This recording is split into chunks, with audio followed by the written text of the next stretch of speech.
So this is actually a story I don't think really anyone knows. So this is a Beez Show exclusive. Yeah, fourth round, 69th overall, baby. I will say, going to El Paso is just always. And I don't care. I'll take five for this. It's a grim atmosphere to go to. All right, welcome to another episode of the Beez Show. Big guest today. Just announced today, co-captain or captain of the 2025 season for New Mexico United, Kalen Ryden. Welcome to the show. Thanks, brother. Happy to be here. Dude, so congratulations on getting named co-captain. I'm Thank you. curious to know, how did you guys go about it? Was it something that Dennis just picked and announced to the group, or did you guys vote on it? Yeah, it was strictly a staff decision. It wasn't anything that we voted on as players. It was just, Dennis kind of just sat back throughout preseason and took notice of just kind of how guys led and whether that was vocally or through action. And that was ultimately their decision. Super well deserved. Obviously, I'm not just saying this because I'm your buddy, but as a teammate, you're someone that when you speak in the locker room, I think everyone listens. I certainly did, even though not just as your friend, but someone that I think you gained everyone's attention. And so super well deserved. And I think it's awesome to see you lead the group as a captain for another year. Thank you. No, it really is an honor.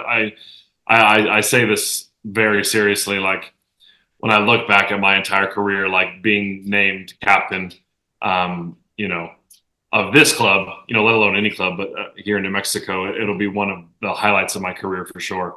And I think the main reason why people listen to me is just because I'm so loud. Like they couldn't not listen because as soon as I say something, everyone's like, "Dude, keep it down." You do come in with the energy and the tone of a leader. What I'm curious Also, to know, before we continue, just so everyone knows, this is Daisy. Daisy, So she's going Daisy to be girl. coming and going. She wants to go back in her room, probably in her bed, but she's just going to linger for a little bit. So, Sweet Daisy girl. yeah. What I'm just curious to know for you, what's like what do you think makes someone a good leader or something, or give us one attribute that you carry with you as a leader. I think for me, like one of my biggest strengths is just, my ability to kind of connect.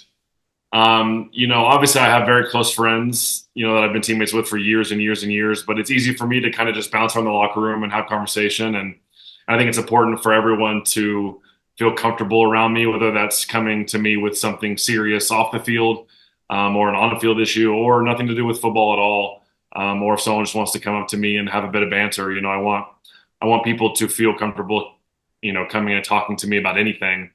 And so I just, I think I'm just super, super, not accepting, but just super comfortable for people to come up to, and I want to give off that energy. And I think that's just a really good trait of mine, being able to connect everyone in the locker room. And I just want people to feel comfortable around me. And I think I just do that by just, being, having a lot of energy, like you said, coming in the locker room and, but also when we're in between the white lines, like, I'm competitive, I'm vocal, I want to hold the standards high. So I've got a really good yin and yang with, the relaxing side of football, but also like the intense side. I think that is super important, obviously, to being able to approach a captain off the field. But I think too that's a big trait as well of yours and of a leader and of a center back. I think for kids Hmm. to take note that as a center back you have to be vocal. You see a majority of the field in front of you. You see what's going on, especially on the defensive side. You need someone that's vocal, speaking to people, organizing, and I think you do that very well. So it's Yeah. I'm super happy for you and really glad to see you wearing I'm the happy as well armband. and honored for sure. Yeah. Dude, so 11th professional season. Yeah.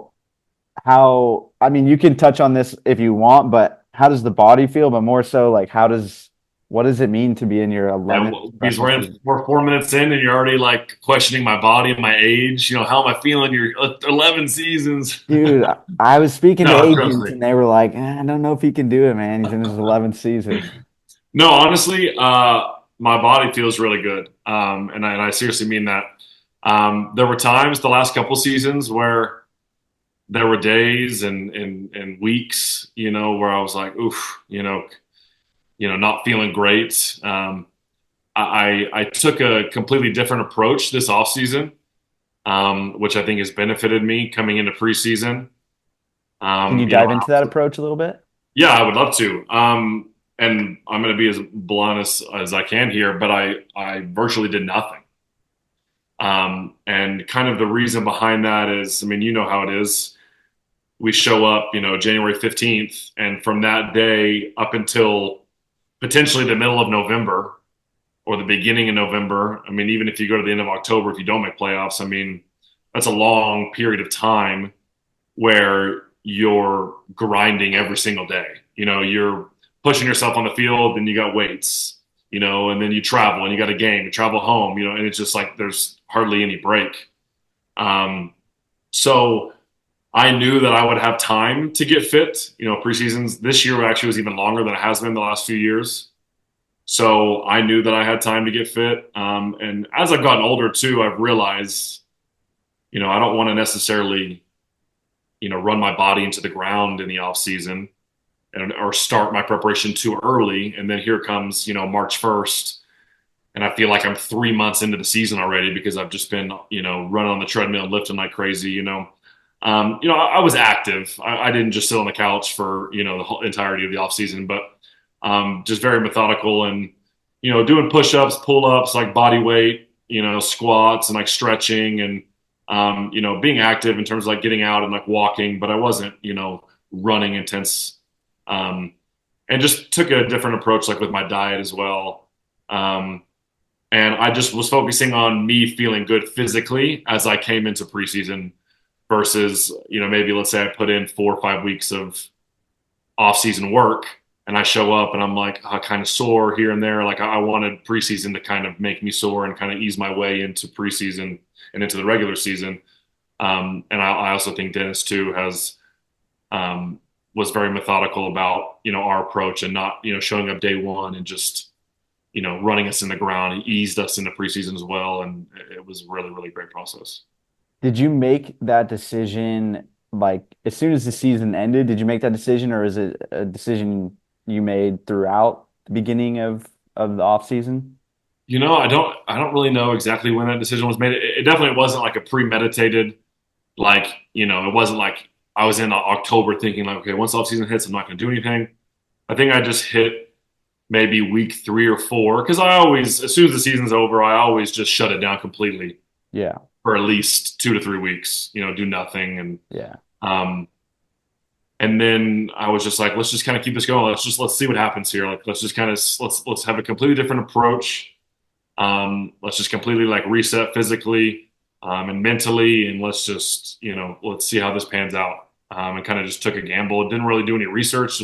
Was just like, I want to give this a go.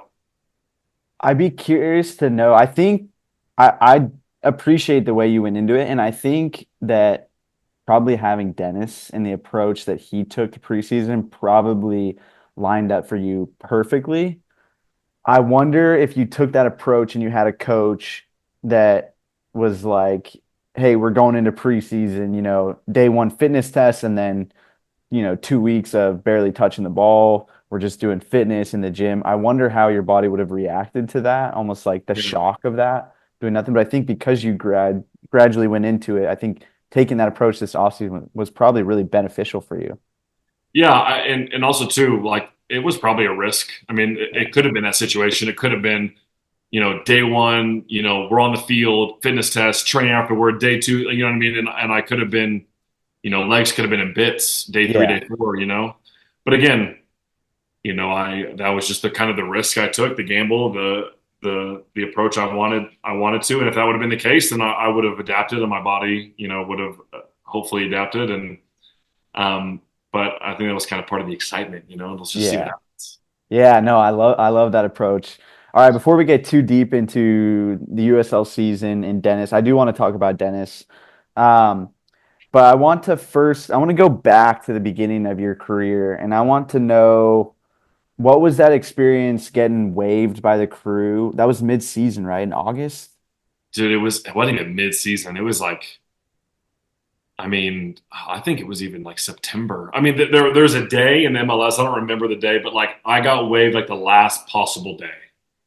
Like Okay. my contract was like, if I would have been Yeah. at the training the next morning, I would have been like guaranteed for the rest of the year. But it was Yeah. like I want to say it was close to September. Did they let you know in did they let you know in person? Did they let you know through your agent? And did they let you know on a training day? And was it before training or after training? So this is actually a story I don't think really anyone knows. So this is a Beez Show exclusive. Yes, love that. No, it was actually it was a pretty crummy day. Yeah. Um, so came to training and just a normal day. Like, did I maybe have an idea that it was potentially coming? Maybe, but also I don't know. As I'm a rookie, I don't really know exactly how all this stuff works. And Can I pause you right there? As a player, you're always you know what your contract is, especially as a rookie. It doesn't matter. And I feel like you're always sort of eyeing that date and always sort of have that in the back of your mind. Would you agree with that? well, and again, I don't know if I actually knew. Like, I don't know if I knew the day. Like this day was the Okay. last day of like my guarantee contract or whatever. Because my rookie year, I didn't have an agent actually. Because I was drafted, went to preseason, this and that, and then I just kind of went to the coach's office one day, like the last week of preseason, and was like, hey, am I sticking around? Am I signing here? This and that, and I was like, yeah, you are. We got a contract for you. Yeah. And then it was like later in the year, I found representation. Okay. So I just don't remember if I knew, if I knew that, like, if I woke up that morning, okay, this is the day. I don't think I had that knowledge. Okay. So yeah, normal day. Came to training, breakfast, all that, film, whatever we did, meetings before. Um, didn't train at all. So like, I'm healthy, I'm fit. Walk out to the field. We do our warm up, and then like from the get go, I'm like a neutral, but I'm like a +1. So I'm like, like we do warm up, passing, and then we go into like a 4v4 +3, and I'm on blue team, but like I'm off, and I'm supposed to be like interchanging. So the 4v4 +3 goes by, I don't get a single rep. And then Okay. we move to like a bigger possession. I'm on the sideline. I didn't get a single rep. And then we go to like a bigger space at the end, like small sided or 11-11. I don't remember exactly what the training was. Didn't get a single rep. So I warmed up, did the passing, and did nothing that day. Like wasn't involved at all. Oh my And gosh. then after training, had a meeting, and it was Greg Berhalter was the head coach at the time, and just told me that they're gonna be releasing me, You got the as we devastating curly say, finger. the curly finger. Oh no. Yeah, I So mean, but to be honest though, like I feel like I handled it well. Like obviously I was upset, but I expressed extreme gratitude, and it was a great experience for me. I went on loan that year and got like 10 games in the USL and played an international friendly against Valencia. Obviously zero MLS minutes. Um, it did suck. yeah. See, in that moment, now it's like I get home and I'm scrambling. But that day, I don't think a lot of people know those exact details, but I remember it vividly. Yeah, and of course, and that's why I wanted to touch on it, obviously, because it's every professional player is going to have adversity at some point in their career, and that was a big moment of adversity for you early in your career. And so I find it fun to reflect on that stuff and to shed light on it because now you're in your 11th season, Yeah. and you probably wouldn't have imagined you had the career that you had in that moment. If you The were going moment. back Yeah. into your shoes right in that moment, you probably wouldn't imagine that you're sitting here Yeah, I know. 10 years Uh, later. and I'm extremely happy with the entire journey that's led me here. I think that's one thing too. This is kind of an off tangent, but I feel like that's what lacks now. Because so after that happened, I from Columbus, I went to North Carolina and I trained with the Railhawks, who were part of the NASL at that time, for like 2 weeks. They weren't too keen on signing me, and then I obviously went back and signed with Oklahoma City like 2 weeks before like the playoffs started. Okay. Um, but like if you want to be a professional, um, and you want to have a successful career, like there's going to be moments, especially early on, where you just kind of have to just grind it out, and it's not going to be great. But I think that's what lacks a lot now, I think, in younger players and this younger generation. And just, I don't know if it's because of resources have, grown, and like a lot of these younger players have so much at their fingertips and get treated so well. And if now all of a sudden it's like, oh, I'm not going on trial. And it's Yeah. like, I mean, you might have to. It's tough out here. It's not easy, and I think that's one thing that I feel like younger players have lost is just that tenacity or genuine drive and passion to like make it at the next level and know that sometimes it's not going to be great, and it's going to be tough, and you're going to have to maybe, get thrown into a difficult situation, and just grind it out. But you've got to look long term, and I just slowly inched my way back into like playing and being a part of a team. And like you said, here we are 11 years Yeah. later. No, I appreciate you saying that. I think that's so true. I think, there's a CBA now. I went through the same thing my rookie year, and it's much different now for rookies. If you're going to get signed, you have a minimum guaranteed amount that you're going to get, you're going to make. Teams have to give you certain resources to take care of you. Mm-hmm. There wasn't that back in the day. I'm sure there was an MLS CBA when you were in the Yeah, MLS, but like you said, you get waived and then you're in the NASL, USL at that time. It was the Wild West. It yeah, still is a bit, but it is a back bit. then especially.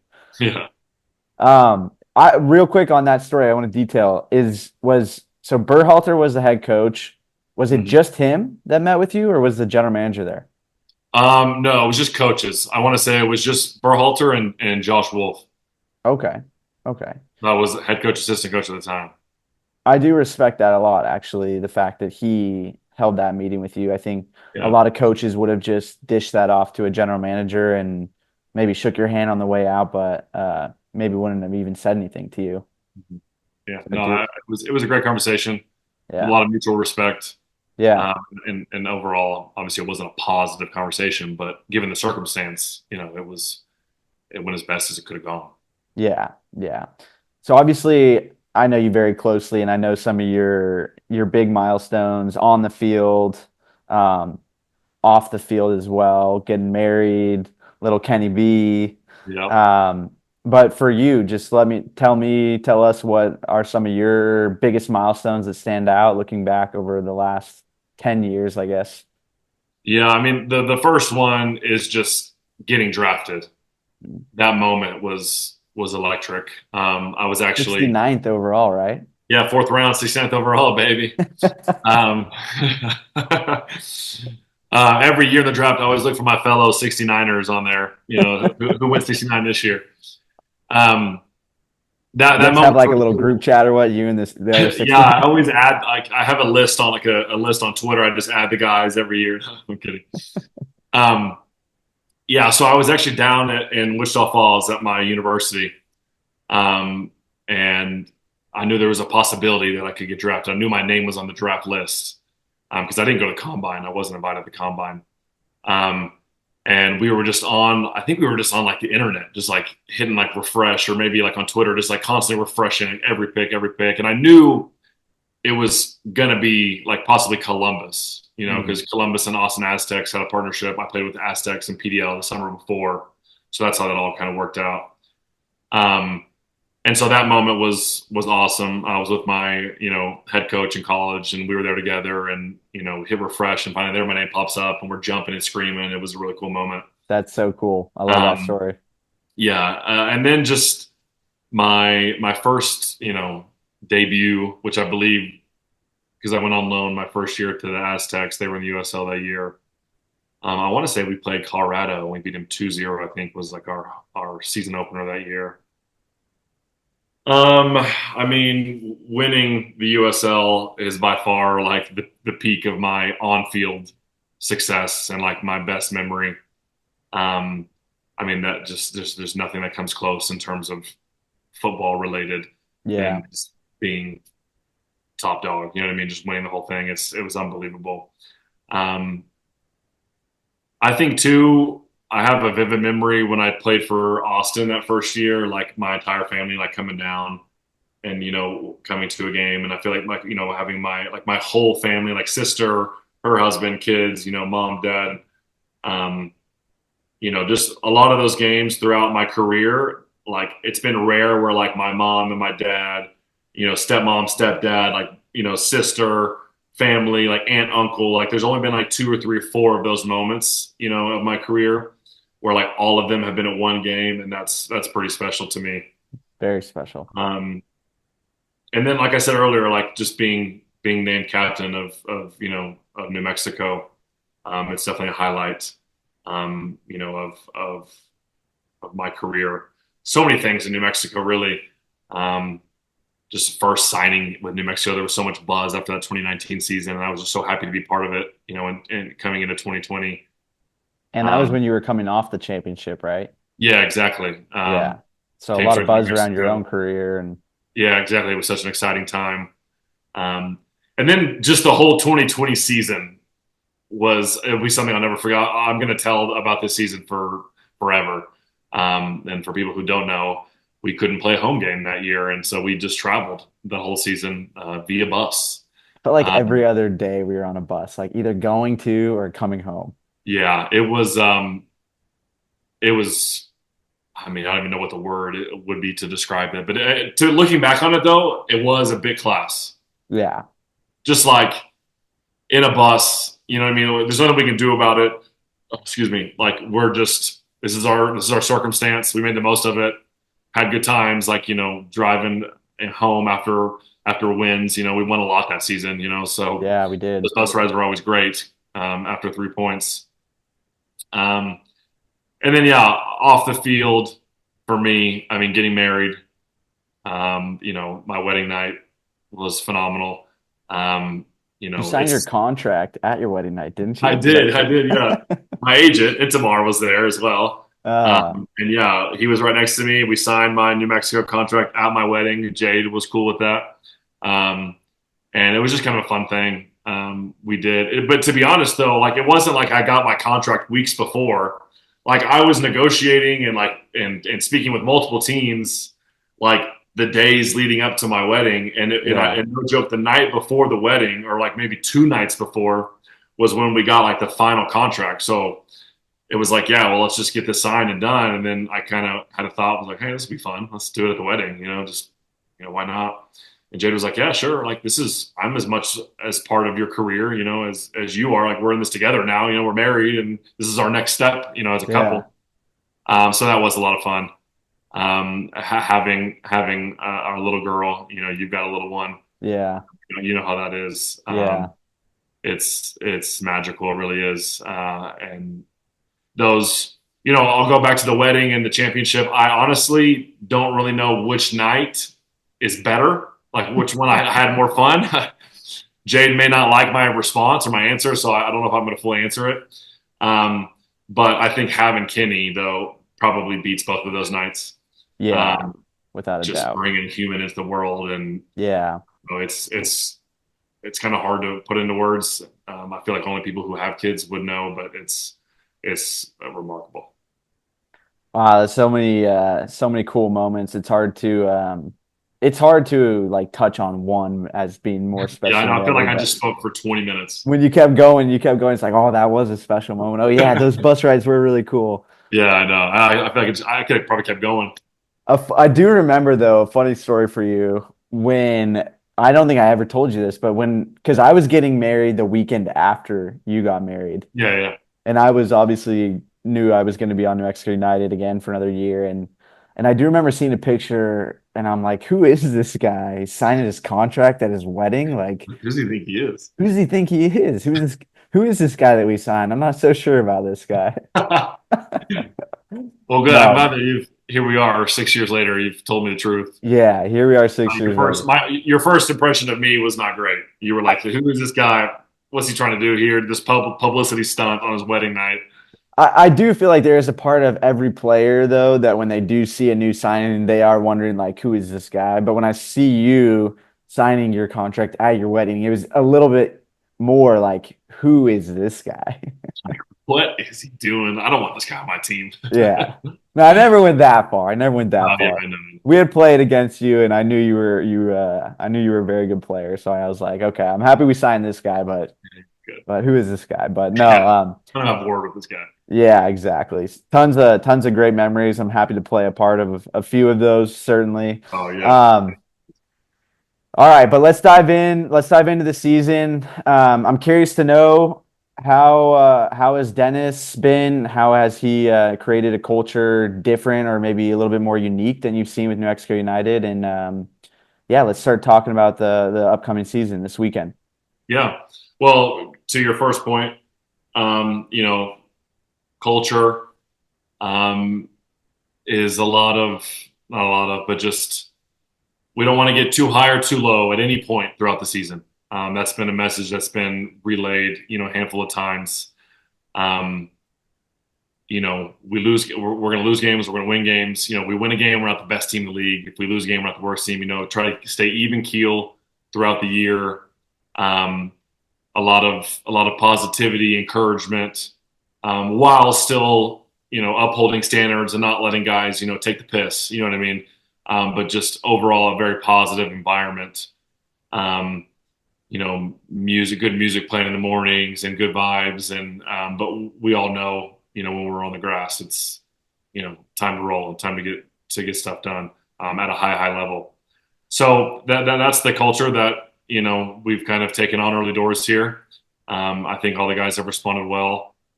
In terms of who we are on the field, it's very similar to what we've been these last couple of years. We want to possess the ball. We want to disorient opponents. Just manipulate left and right, find spaces, attack. And I think we've done a good job of it preseason, and we're excited to put it to the test this weekend with a tough matchup. Awesome. You guys, I got a couple questions. Is Dennis a rule setter, or is he like, are there specific rules he set, locker room rules, or is he like more open-ended? Like obviously there are standards, don't be late, that type of stuff, but is he posting rules on the wall, or is he kind of letting you guys He administer what's the standard? Yeah, he's got his own handful of rules that was relayed to us early on. Not too many, to be honest. And the rest of the rules or fines, if you will, were put together by just myself and things that we've had on our fine list for years now. Yeah. So yeah, a lot, and the rules are mainly enforced by us Yeah. players. It's our locker room. These are our standards. Us players need to hold each other accountable. What's give me one unique one to Dennis that you haven't maybe seen before, or maybe you've seen before but you haven't seen it too much. One of his rules. Um, no hats for team meals. Oh, okay. I I, like I that. yeah, to me that's unique. I don't know. I've never, even if it's like a New Mexico United hat, there's just no hats. We're doing no hats in the team meals. Is that a tough one for you? You're a big hat guy.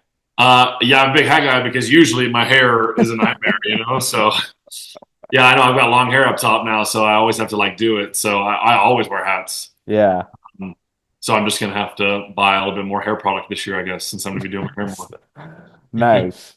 Um, has he, without getting into too many details, is Dennis like establishing like, hey, this is our set formation, or you guys have a few different formations you flirted with that you maybe interchange depending on the opponent? Yeah, we definitely have our, what I would consider maybe our standard, like our what you're probably going to see most weeks formation. But yeah, we've worked on one other formation throughout preseason. So in total, we've touched on two formations, and so you know, I think there will be times, yeah, where maybe a second formation comes out, or a formation change happens in game. But only touched on a couple formations so far. Okay. Who's been someone, a new signing that has maybe stood out to you that has really impressed this preseason that you're looking forward to playing with this year? I really like Thomas Pondeka. Okay. He's on loan with us from FC Dallas. Played with North Texas, I think, is FC Dallas's MLS Next Pro team. Yeah. Young kid, super good on the ball. He's got futsal experience. He played for like the U.S. like youth national futsal team. No way. So he's got outrageous feet, super Okay. technical. really good on the ball. But he's so strong. He's so powerful. He's got good pace. Um, he loves to shoot. He's got an absolute cannon on him. And I think that he can like impact the game in so many different ways, whether it be defensively, like getting stuck in, and just his overall pace and ability to like change speed and he's been a joy to watch. He's a super nice kid. I've really enjoyed hanging out, just being around him in the locker room. But on the field too, he's really impressed me, and I'm excited to see how he does this year. That he scored a couple of goals this preseason, right? At least one that He I've has, seen. yeah. I don't think our game against Juarez. I don't think they really broke down who scored, but he got a good goal that game. Okay. He scored um, against Denver. It was. Okay. Um, At home, Denver or El Paso or yeah, yeah. I think he's got 3 goals. I think this okay. preseason. Where will we see him feature? Wide or up top? No, Central. As like a Yeah, 10? like an 8. Yeah, Okay. yeah. Awesome. What I'm curious to know if you have the answer to this because I saw he was an early signing like before you guys even started preseason, right? They had Yeah, announced. yeah, he was one of those like December or early January signings or announcements. I Announcements. think it was even before FC Dallas got into preseason. What is the reason behind naming a loan that early for a player like that? Did he have an answer, or do you have any indication on why that is? I don't know. I don't have an answer for that, or don't really know the reasoning why. I'm not sure at all. Okay, yeah, I'm just curious why, like, as a player, you would want to probably be in preseason with the first team to try and impress, Uh-huh. especially a new head Especially after coach. a successful season, the North Texas just won the MLS Next Pro, Yeah, and I know he was pivotal of that team. yeah. I didn't think about that aspect of it. It was definitely before either teams, I think, had started preseason. Yeah, maybe it's just a developmental thing. Maybe they want him somewhere that they know week in and week out he's going to play. And if you can't answer that in Dallas, then maybe Mm-hmm. it makes sense for him to take. And of course, I think without a doubt, the USL Championship is much better league than MLS Next Pro. And I think that's a Hmm. smart move from Dallas rather than keeping Yeah. him there. Hmm. Allow him to get better experience before going back to FC Dallas in a year or two. That makes total sense. Yeah. All right, what before we get into week one, what's the road trip on the schedule that you're looking forward to the most? Um, I will say there's a couple. The first is Miami. Let's not be silly here. It's Miami, Florida. That's Um, a good one. and it's just you know the city itself. It just kind of makes you feel different. The palm trees. We're not going to Tampa this year, um, but I think Miami is it's Miami. You know what I mean? It's a good time. It's a good substitute for Good, Tampa. yeah, yeah, good substitute. I know there's good coffee shops and good like food options. I love an acai bowl. I know there's good acai bowls down there, and just I know the weather is going to be great. Um, am I excited about their turf stadium? No, but the city itself, I'm excited about. And that's an early road trip too, so I feel like you're Yeah, getting those are the best because you're getting a tough environment in a good time of the year, and you know it's going to be beautiful beginning of April in Miami. What and come on, some decent places after the game. I want to talk about the coffee shops. You know what's hey, the I most said it's a important? good time, so you can take that however you want. If I'm talking pregame or postgame, it's a good time. All Um, right, Also, now too, I know you have a question about the worst, but there's probably another place just because it's a new franchise. Like I'm excited to see what Lexington's all about. Never been to Lexington, Kentucky. I'm assuming they'll have a decent fan base, and it's just always fun to go somewhere new. yes, Lexington, Kentucky. I've played there a few times. The University of Kentucky is in Lexington, but I don't remember much about the city itself. Did they build a new stadium? Are they I think they're just in whatever they played in last year. I okay? think they built a stadium when they were in League One. I think. Okay. Yeah, that is always like I think seeing something new is always exciting and Yeah, for you know sure. trying to get the lay of the land. It's when you go to SAC, you know where you're going to be staying, you know where the coffee shops are. So Yeah. that is a good one. All right, yeah. Now of course we got to know what's the Fresno's no longer in the league, so that was an obvious favorite, Oh but man, Fresno's still up there. Still, it's number one. Honestly, it's Hartford. I'm bummed to be going back to Hartford this year. Um, we had a really bad experience at the hotel 2 years ago as well. Um, just not a good hotel. Obviously, anytime we play on turf as well, like it's just not ideal. No one's buzzing to play on turf, you know. Yeah. Um, and I think just like because it's so far from us, it's such a like an interesting and like difficult travel. You know, like multiple flights. Yeah. You know, I don't know our flight itinerary, but sometimes you don't necessarily fly into Hartford. You fly in somewhere close by and maybe Yeah. drive 45 minutes or an hour, you know, and just it's a long trip out there. I don't love the city. Didn't have a good experience at the hotel. Yeah. And it's just not great. I think that's a good point. I appreciate you saying that because obviously the big news about USL going league or Division One, and I think they talked about it in the article is that they're going to set standards, right? Mhm. When you look at the standards of the USL and you look at the standards of the MLS, MLS has like a requirement for their hotels. You have to stay in, you know, very nice hotels, certain standard of a hotel. Mhm. There is nothing like that in the USL. It's all pretty much based on money. And Mhm. so, at some of these places, you're getting into horrible hotels. And then if you're ordering, food from these hotels, which most teams are doing, catering food from these hotels, that's shocking. And you're eating that before a game. And then the same thing with the travel. When you're in Albuquerque, New Mexico, there's no direct flight to very many places on the schedule, and that's so challenging. If you're in the Yeah. MLS, you're chartering flights now Yeah. and you're probably going home after most games too. Yeah. And you're I think sleeping it's in an your own bed. aspect that just outsiders, whether it be a fan or even like, you know, Yeah. friends and family, like they don't really, because again, it's not anything that really anyone talks about or, you know, clubs aren't posting about, but the travel, especially these bigger like coast to coast trips. I mean, you know, we'll leave, you know, 5:30 in the morning and we get to our hotel at 6 p.m.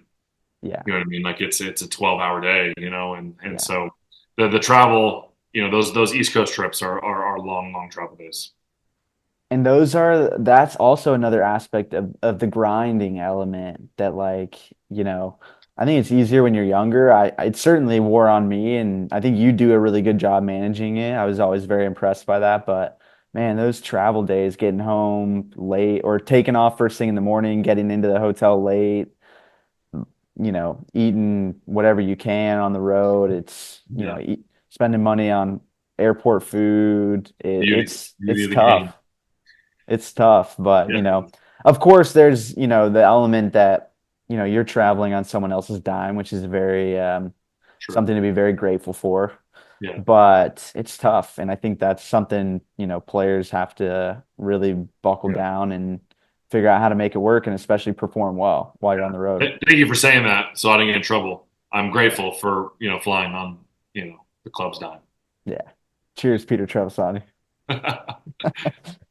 All right, big tough matchup week one on the road to Sacramento. Have you guys scouted them yet, and what do you sort of expect to see from them?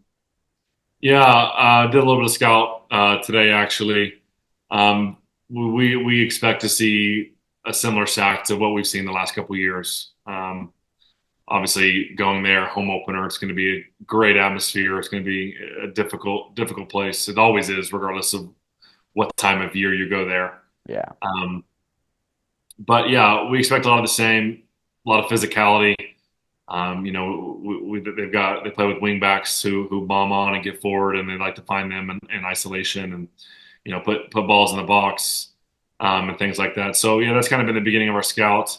But there's so many of our players and obviously our staff too. I mean, we're very familiar with them, just as they're you know really familiar with us.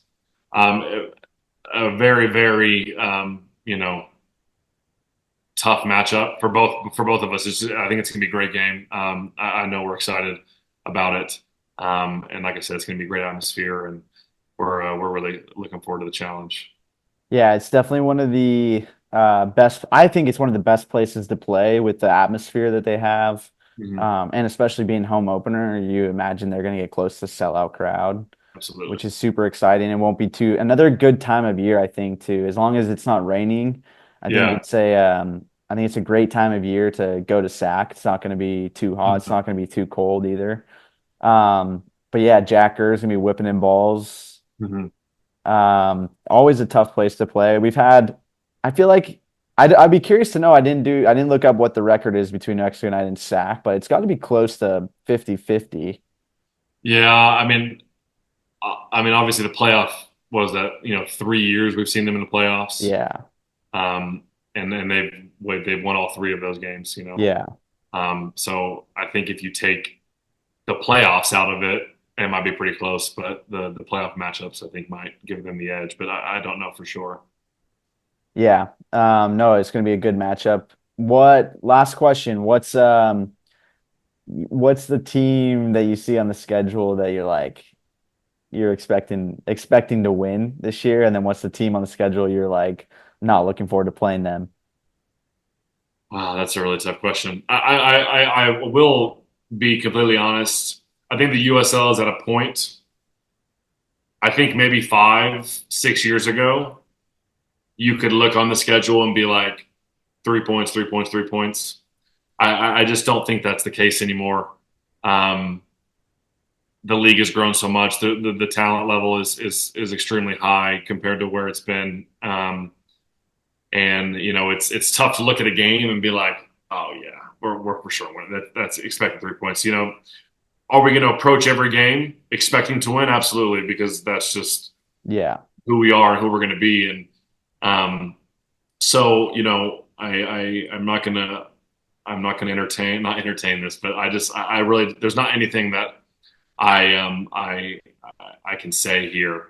Obviously as the season goes along, there could be teams that obviously are falling off and maybe struggling a bit, and then at that time you can be like, can't wait to go there, kind of thing. Um, but right now, I've got nothing for you. I will say, not that I, you know, don't look forward to it, but it's just going to El Paso is just always like, not that it's horrible, but it's just, I don't know, just the rivalry. And it's just, like, I enjoy it. I love going down there, but you just know how those games are, and especially on the road, like in the rivalry that we have, there is a sense of like discomfort at times. And, you know, Yeah. um, we've played so many games there. And it's not that I'm like not looking forward to it, but um, I don't really know how to word, what I'm trying to say. I don't know, maybe you help me out, but I know exactly what you're saying. I don't know if it's the rivalry or if it's and I don't care, I'll take slack for this. It's a grim atmosphere to go to. And like I mean that and like I don't know, the stadium for me is just like not like Sacramento, you walk into that stadium and like the lights are bright and like, you know, yeah, there's a ton of fans and like they're gonna chirp you for sure, but you're up for that game. Something about El Paso. Maybe you're right. Maybe it's because we played there so many times in yeah. 2020, Yeah, but yeah, like that may be the case too, because what, in 2020, including preseason, we played them, what, 7 times, and every yeah, time it's there. yeah, So I think maybe it's just, I just hate going there because I've been there so much. yes, So I'm just like, yeah, I don't want to go there again. Like, you yeah, know what I mean? That's probably it's a little PTSD from 2020. yeah, Just going there so much, I'm just like, I don't want to be here. I don't want to go here. I don't want to go there anymore. yeah. Even though But it's like maybe it's not from like the side of like them as an opponent. It's just more so like that drive that I've done so much. Did this preseason, you know, um, just driving down there, walk into the stadium because you walk to the yeah. so close to the hotel, and just like it's just like I've just done it so much, and I'm just done with doing it. Yes. Yeah. Like it's, I think that's what it is. Yeah. Like the hotel's fine, but you're walking to the stadium. It could be like pretty warm and like Yeah, a little bit uncomfortable in the weather, depending on the type of year. And like, yeah, it's just like you walk into the baseball stadium. Granted, New Mexico United plays in a baseball stadium, but I yeah, don't know. There's something about it. it It's does just kind feel of grim. different. It's Yeah, just, for me, it's I just just grim. think, yeah, no, grim. It's a great word. Um, and it's just different than our like no one's the same as our fan base. But if you want to compare baseball stadiums and atmospheres, like I'm sure people are buzzing to come to play in Albuquerque because of our fan base, and maybe Yeah, like yourself or other people don't feel that way when they go to El Paso because it's just not the same. yeah, yeah, yeah. I think that's a good way. It's also a rivalry game, so like when you play El Paso in New Mexico United, I think it's one of the easiest games to get up for. When you play El Paso on the road, Mhm. you should be up for it, but you're not. And You're there's just having an to. extra Yes. sense of pressure Yeah. as Yeah. well. You know what I mean? Because it does mean a lot for a lot of New Mexicans. Because there is a Yeah. legitimate rivalry with New Mexico and El Paso and Las Cruces and El Paso. Like people who like don't play soccer, but like Yeah. are from New Mexico. Like there's a real rivalry, there, and it's like we always want to live up to the expectations of our fans, and there is a bit more pressure within that game, especially on the road. Yeah. Yeah. I would have actually said last year probably that Miami was the team that was going to be a bit of a joke, but this year, Hmm. like they've It they've makes some signed sense. Sebastian Blanco, like they've signed Bill Hamid, Yeah, Dylan Mart, like they're like putting together a bit of a roster. I don't know if it's last year was an experiment or they realized that they need to spend yeah. some I money, mean, but yeah, I've noticed the same. I mean, they clearly made some changes. And it seems like they're not happy at all, and no club would be. They're not happy at all with how last year went, and they're like, listen, we're gonna make some changes here and bring some players and be better. yeah, yeah, just be better. Just gotta be better. Awesome. Kalen, thanks so much for your time. I enjoyed it a lot. I'm super excited to watch you play New Mexico United, and hopefully the Dennis Sanchez era is a good one for New Mexico United. Yeah, man. Thanks for having me on. It's gonna be a great year. The Dennis Sanchez era is gonna be class. We're gonna have a good time, and I'm happy that you'll be following along. Definitely, definitely. Hopefully in my if I'm giving previews and reviews, hopefully I'm not talking too badly about New Mexico United. Don't let that Hey, happen. hey, but I always want you to be honest, and if that has to do with bashing me or this club, then so be it. So be it. Awesome. Appreciate your time, Kalen. Love you, brother. Love you too, brother. See ya.